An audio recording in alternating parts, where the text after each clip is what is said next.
Once researchers have been able to account for these confounding factors, they've found a clear pattern of health risks associated with alcohol, with the likelihood of developing chronic health issues increasing as alcohol consumption increases. Even light drinking can sharply raise your risk. When it comes to alcohol, the danger doesn't rise gradually, it accelerates. Research shows that as drinking increases, so does the likelihood of developing health problems, from cancer to heart and liver disease. And the turning point happens sooner than most people think. As two major government reports have shown, for all-cause mortality, which is death from any alcohol-related cause, this increase in risk happens at right around the 1 drink per day mark, with the risk of dying from an alcohol-related cause going from 1 in 1,000 to 1 in 100. Alcohol is killing more women than ever before. Canada's Guidance on Alcohol and Health report, which was issued in 2023, estimates this increase in risk to happen when going from 2 drinks a week to 3 to 6 drinks per week.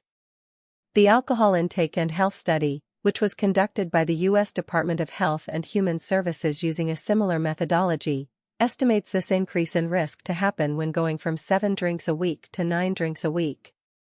The risk increases very rapidly, says David Stream, a psychiatrist who serves as the medical director of the Alcohol and Drug Recovery Center at the Cleveland Clinic. Health benefits of reducing your alcohol intake. Because alcohol's effects rise with every sip, even small reductions in how much you drink can have measurable benefits. Cutting back doesn't just lower your risk for disease, it can help the body begin to repair itself.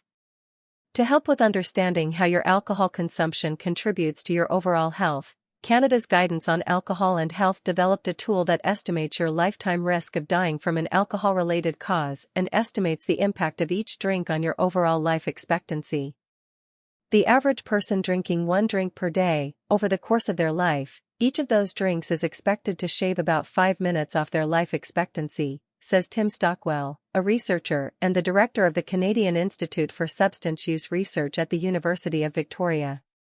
This risk decreases if a person cuts back on drinking, with the Canadian guidelines estimating that 2 drinks per week will have almost negligible impact on a person's overall health and life expectancy.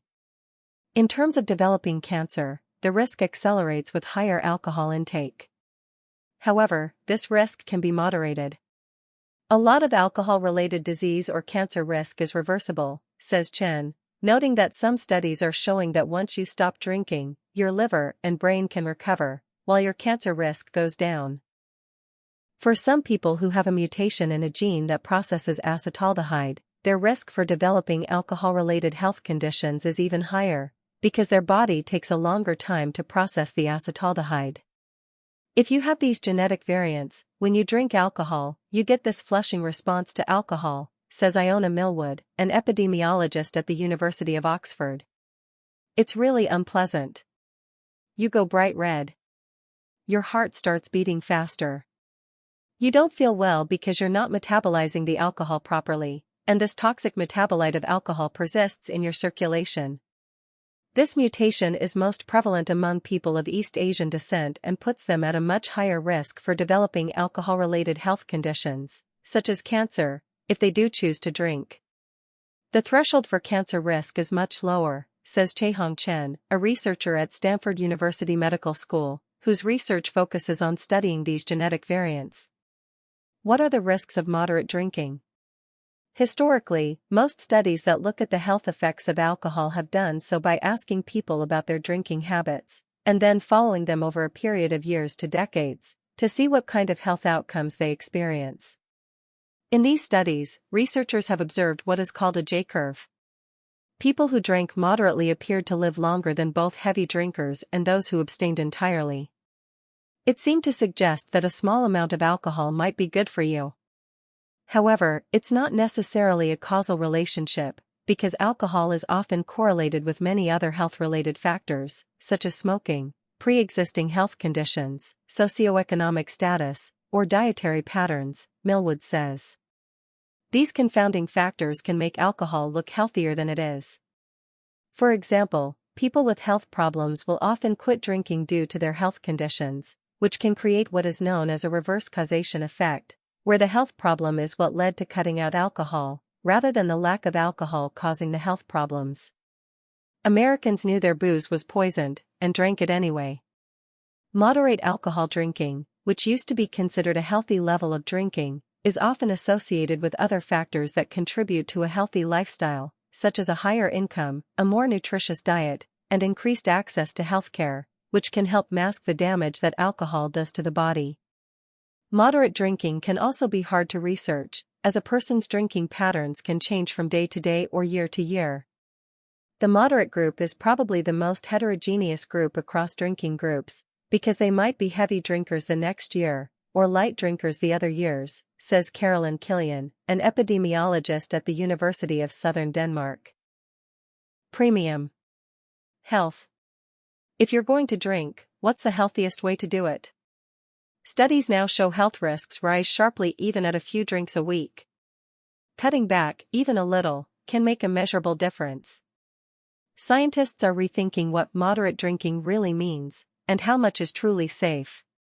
For decades, the idea of moderate drinking, such as a glass of wine with dinner or weekend cocktails, has been framed as part of a healthy lifestyle, a ritual that might even protect the heart. However, as research is showing, there's genuinely no safe level of alcohol consumption. Despite our wish that would be the case, no study has ever demonstrated a protective or beneficial effect of alcohol, says Patricia Molina, a physiology researcher at Louisiana State University Health Sciences Center, whose research focuses on the impact that alcohol has on the body.